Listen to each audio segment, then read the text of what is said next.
Our dear listener, thank you for tuning in to the Lincoln Chain podcast. And today we have our special economist guest, Prince Muraguri. And so, Prince, do you mind telling us a little bit about yourself? Thanks, Bonanyash. So I'm thankful to be featured on the platform. It's been a very long time coming, and finally here we are on this podcast. Just to let the audience know a bit about myself and what I do. So, as you said, my name is Prince Muraguri, and I am an economist, a budding economist, focusing on development economics and a bit of macro for countries in sub-Saharan Africa. And at some point, I got to do a bit of work with Idadi, and this exposed me to the world of supply chains and things like demand planning, distribution coverage mapping. And so I also started to see how some of these economic concepts that are in my profession can start to tie into the world of supply chains. So I think we'll speak to that a bit later, but in a nutshell, that's me. I am born in Kenya, bred in Kenya, studied financial economics from Strathmore class of 2017, after which I went to the University of Navarra in Spain to do my master's in economics and finance. So yeah, I'd say my academic background is econ plus finance, but my heart is more towards the econ. And finally, as a person, I just love nyama. I'm a nyama guy. I love. Yes, I do. In fact, I don't know. I think it's one of the best things ever made on the planet. Yeah, and I love to listen to reggae music. Oh. That would be me. All right. So with your extensive background educational background and experience in, the Kenyan, and I would say also... It's not that extensive, though. You made it sound extensive, so... you have to sound serious, eh? But I get you. Thank you. Yeah, okay. Well, so I think that you will be the right person to, come to with some questions that have been burning the media center and the Idadi team as a whole. And I just want to know, on behalf of, I guess, everyone. Okay, well, first things first. What is a free market economy?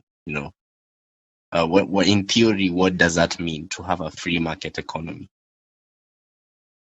A free market economy. It's an interesting question because it's something that, economists, lawyers, political scientists have always wondered and tried to debate about, whether markets can be quote unquote free. But and the thing is, the consensus is that currently in the world there's more of a mix of both free market, closed economy. So you can't find one example that is entirely free. But I'll just talk about what the theory talks about free markets and how they're supposed to be.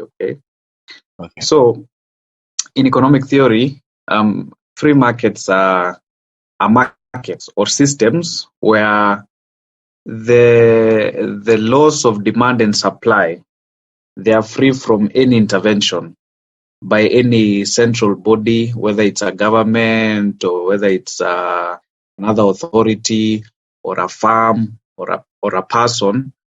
So they are free of any intervention and all forms of any economic privilege.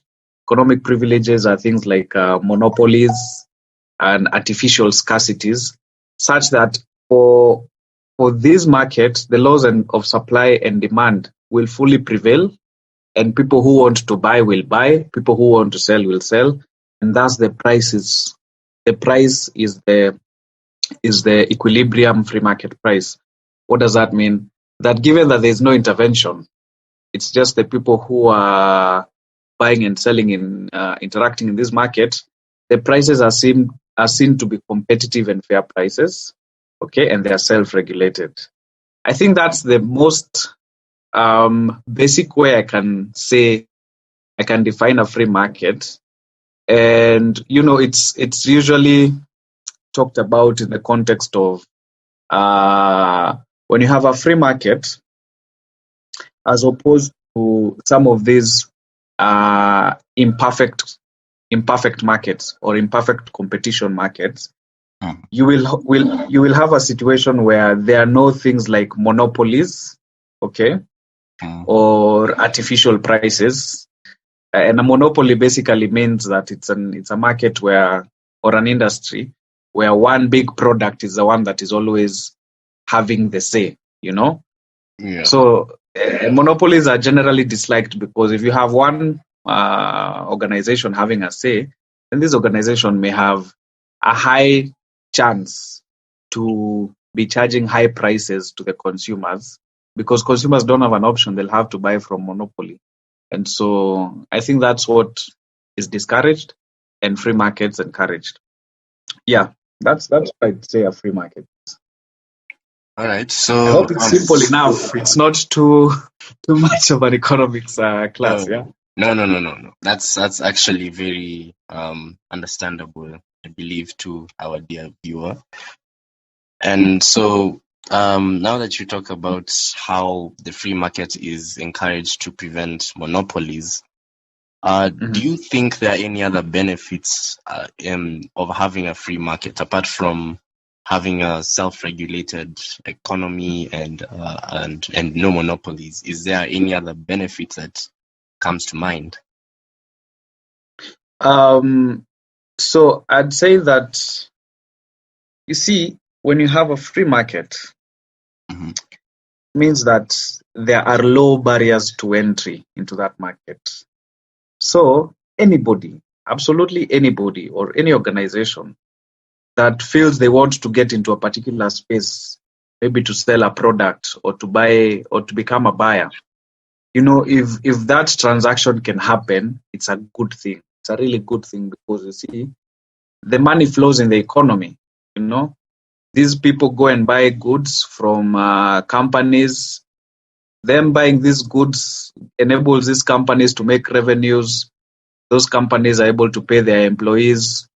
Those companies are able to continue producing more goods. People's utility is high, and so there is a wide number of goods available. There is also, like, the consumer has many things to choose from, which is also good. That situation where you're trying to go to a kiosk to buy a loaf of bread, and maybe you have a favorite in mind. Then that kiosk says, no, we don't stock that one. We only stock this one. Or, we don't have it for whatever reason. It's not a good feeling. Consumer sovereignty with the diversification of options is something that really benefits economic trade. And I'd say another good thing is that there is complete information. Information is power. It's necessary. It's a good thing for the world. And so when there are many players in the market, information flows more easily. And with new information comes a lot of opportunities to grow the market. New businesses are grown up, etc., etc. And good prices as well. Finally, I think prices have to be talked about, because, you see, at the end of the day, the whole essence of doing a trade is to do it high quality and affordable prices. So when there's free competition, that prices bit is taken care of as well. Yeah. Okay.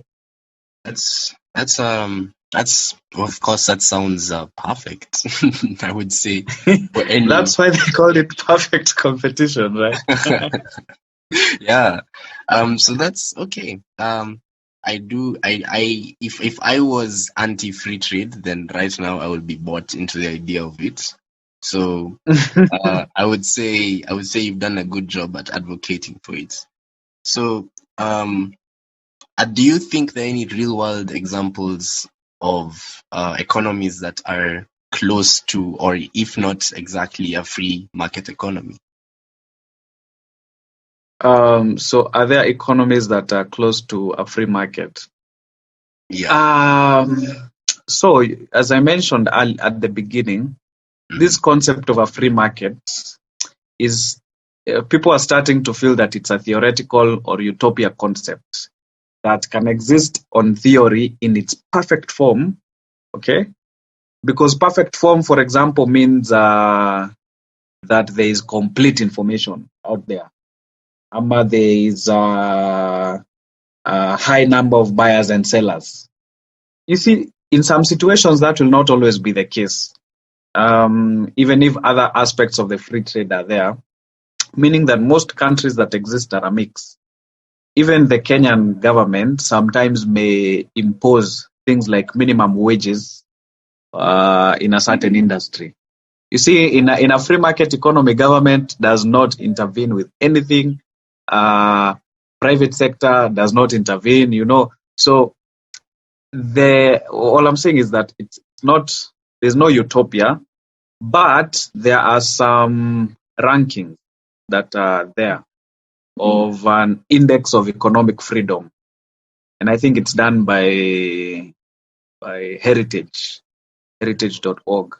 So they have an index of economic freedom where they list some countries down according to some parameters that they try to look at, including things like how do you obey property rights?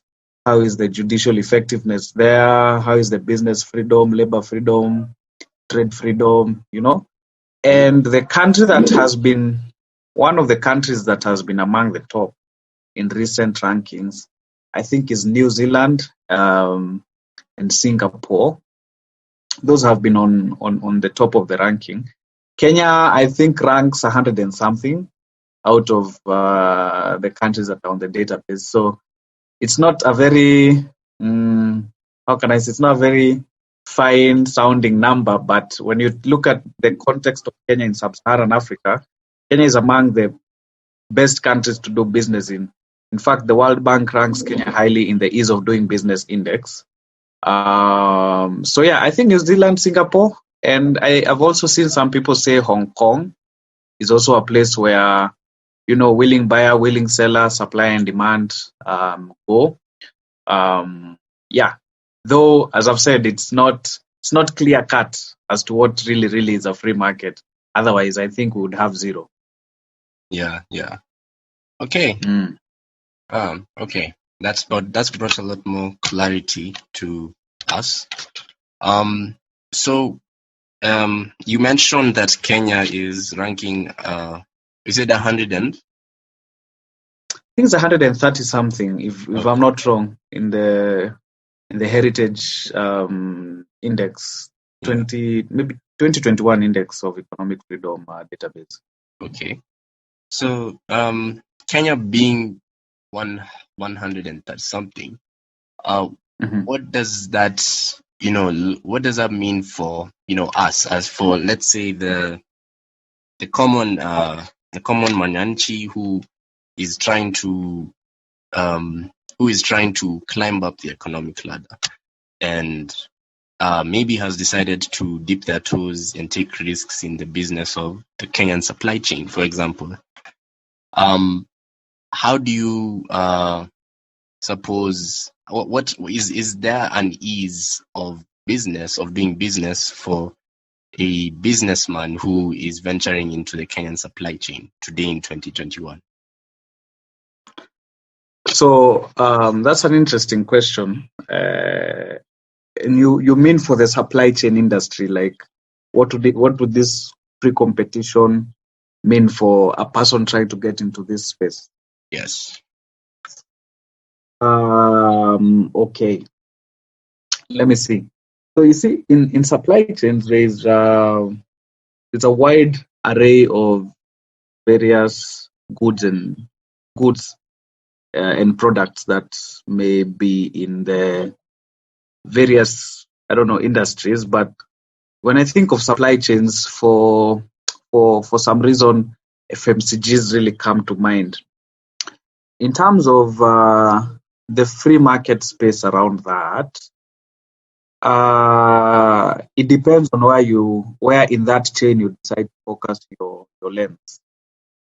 If you, for example, decide to look at the relationship between the manufacturers and the distributors, so the manufacturer is the guy with the factory, the distributor is the guy who gets the stuff from that factory to the retailers, let's say, for example, to the supermarkets. There are these things called exclusive distribution contracts, where a manufacturer would tell a distributor, hey, you are going to sell my bread and my bread only in this area. Okay. And exclusive distribution contracts, they are not, I would not say they're not, I'm trying to look for the language, but all I'm saying is, in as much as they don't promote free trade, with this exclusive distribution contract, there's an aspect of free trade that is lost. Of course, manufacturers are trying to do this exclusive distribution contracts with their distributors in order to create some sort of efficiency. When you're dealing with one person, you can bargain better. So you can bargain better, and maybe you will have things like economies of scale. By having one big player doing big things, you are able to minimize on costs and stuff like that. But on the real sense, it also reduces, how many distributors can get into a particular product space, or the kind of prices that are charged, etc. Having exclusive distribution contracts limits some of these advantages of free trade that we had talked about, including information, no information asymmetry, including things like having many buyers and sellers in the market, and competitive prices. Okay. Oh, okay. So that's interesting. And also, maybe I should mention that there is also the aspect of some of these players in the supply chain, like some of these manufacturers, would be monopolies in their industries, given these distribution practices. So when the FMCG becomes a monopoly, then this, reduces the consumer sovereignty in that market, given that the prices for their products will be higher. And there's also less innovation, because there are few players competing with these big players. So the big player does not have much incentive to up the game or, innovate on the product. They already have locked in the customers. Yeah. Oh, okay. Oh, well, that's unfortunate. And so, you've described exclusive distributor contracts to be something that is common among FMCGs. Am I right to conclude that? Commonplace in some industries, not among all FMCGs. So exclusive distribution contracts are there. They are not illegal. Even manufacturers and distributors they're just trying to maximize profit. Profit maximization is important. And so it's something that happens in some industries, though I think the question to answer would be, would it be encouraged or discouraged, and what would be the reasons for that? Yeah. And so you're for the idea that they should be discouraged because they don't encourage a free market economy and hamper innovation and increase the barrier, or rather make a higher barrier for entry into the market. As an economist, and also as a person who is growing up and living in a developing country in sub-Saharan Africa, I would be really of the opinion that if we can have a market where it's possible for any player who wants to get into that market to get in, and to be able to bring some innovation, bring some teamwork, bring some more competitive prices, then that is something definitely to be encouraged. What I wouldn't want though is for the enforceability of that in the market to be sort of a push and pull. I would want it more to be a dialogue where all the players get to understand why this thing would be good, and then they collaborate on making it a reality in the market. Because at the end of the day, you see, especially in the supply chain industry, there are many players. We've just talked about that chain that has kutoka huko supply, FMCG, distributor, retailer, consumer. You see, exclusive distribution contracts may be at one point in this chain, but this chain has many more elements. So if that conversation is already being had from the point of the consumer, all the way to the supplier on the other side, the mama mboga giving the mboga to the industry to make whatever they are making. I think it would be more productive that. Okay. Well, I also have to agree there that having a lack of exclusive distributor contracts would genuinely just benefit the entire economy as a whole. So you mentioned that all key players in the supply chain should collaborate and have conversations about how to, I would say, move forward in terms of how they interact with each other. And so, how do you think, what would you recommend as an economist to these FMCGs, or maybe to even policymakers, to slow down the processes that lead to exclusive distributor contracts, and encourage key stakeholders to collaborate more with each other and not block other people out? I would say that process would require the joint collaborative effort between both regulators, industry players, and finally the final consumer.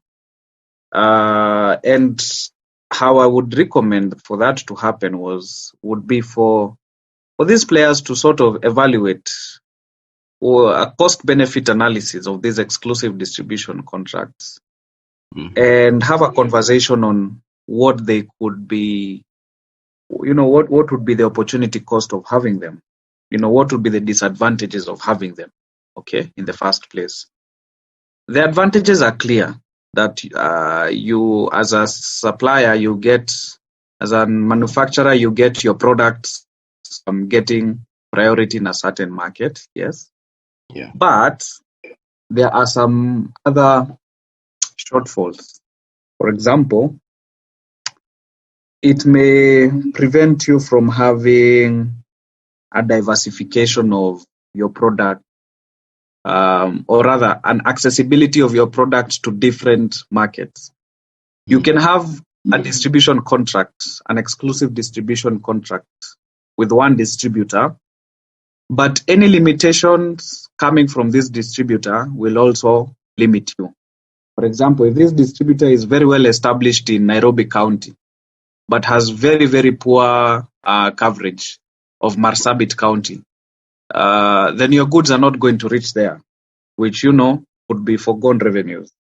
Number two is that also you, as a manufacturer, you become extremely dependent on one distributor or some distributors. And therefore, if this distributor is in trouble as a company, for whatever reason, whether operational or legal, etc., financial, then your company also stalls, as compared to if you had a wide network of distributors where you can still have options, and there's also the fact that when you have these exclusive contracts, the prices are not set by the market, which at the end of the day is not a good thing for society. There's no need for people to be paying 100 shillings for your loaf of bread, given some of these inefficiencies, if they had all the capacity to do that at 70 shillings, if there were more players. The money that society could save could be geared towards other things that can also bring economic growth and development. So, given that these negative aspects exist, my recommendation would be, first of all, to be a regulatory discussion. And I think the Competition Authority of Kenya, has the Competition Act that tries to look at ensuring that, all the players in the market, whether they are the manufacturers or whether supply side or demand side rather, to make sure that everyone is well catered for and everyone is okay. So when they can look at these things and say, look, is having these exclusive distribution contracts reducing the sorts of advantages or freedoms that the consumer is supposed to have? Is it leading to FMCGs becoming monopolies in some industries? And if the answer is yes, then that conversation needs to be had and taken very seriously. But number two, I just would want more collaboration between the players, because rather than waiting for regulatory to come and sort things out, the players should get organized and get together. And I would encourage more communication between these supply chain stakeholders. Let distributors get in touch, many of them. Let them form a distributors association or something, some lobby groups, and let them realize that unity is strength. And so when they're able to accommodate as many players into their groups as possible in their dealings, then the industry grows and money moves around. And I really believe the cake is big enough for everybody. And part of having that is, I think, the work that Idadi is doing, which is trying to come up with software that can help industries, that can help organizations and members of the supply chain to have visibility on, demand planning, to have distribution coverage mapping. These things will really be, huge cost savers. But for these things to be able to thrive, there needs to be a network whereby if this distributor is connected to that distributor, is they are connected to this retailer, to these manufacturers, then anytime they can look at their system and be able to say, hey, I think there's a growing demand of bread in this area. The distribution there is lacking capacity in way ABC. Let's go and plug that in. The prices are like this in area X. They're like this in area Y. So you see, to have that sort of high level of data analysis and data visibility, there needs to be a joint conversation between these players. Yes. Yes. And finally, just to increase trust levels, I think part of the reason some of these imperfect competition elements exist is just because there is low trust. But low trust has never been good for any kind of business, So if we can increase trust, then we can reduce some of the instances in which the free market policies are not an easy thing. It's a day by day thing. But if the industry gets organized, it can really be a game changer that improves the way things move on around here, Kenya, Sub-Saharan Africa, because some other countries in the world have really perfected this. Which countries? Is it still Singapore and New Zealand? Sorry, come again? which countries have perfected collaboration between these between stakeholders in a supply chain? Is it still Singapore and New Zealand? I know that some manufacturers in China Mm-hmm. and even in the USA have very good visibility on product and pricing. The demand planning aspect, distribution coverage mapping, with some good software and good interaction between the players. But here in Kenya and in the broader African countries, we still have a situation where there are no data-driven systems to be able to do that. So it's been done in some other countries, but in Africa we're still a bit behind on leveraging the power of big data, machine learning, etc. Manufacturers, FMCGs, they're sitting on a lot of data. They just need to get organized, communicate, and make better decisions that are data-driven. Yeah. Oh, okay. Well, this has been a very insightful conversation. Thank you very much for your thoughts. And Karibu sana. yeah, I think because of this, you deserve some nyama. Yes. In fact, I am very happy to take you up on your offer. Anytime. All right. Well, our dear listener, as you've heard, Prince has revealed to us that there is an existence of exclusive distributor contracts between some manufacturers and some distributors in the Kenyan supply chain. And he recommends that to stop the negative effects of these contracts, there needs to be collaboration and a lot of conversation on policy making and policy execution. Thanks, Bwana Nyash, so much for having me on the show.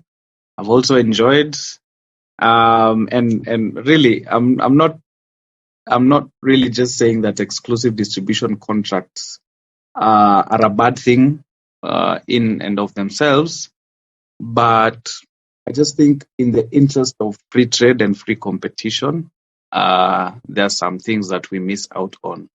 And so let that conversation be had. I really invite policyholders, guys in the competition authority, guys, stakeholders in the distribution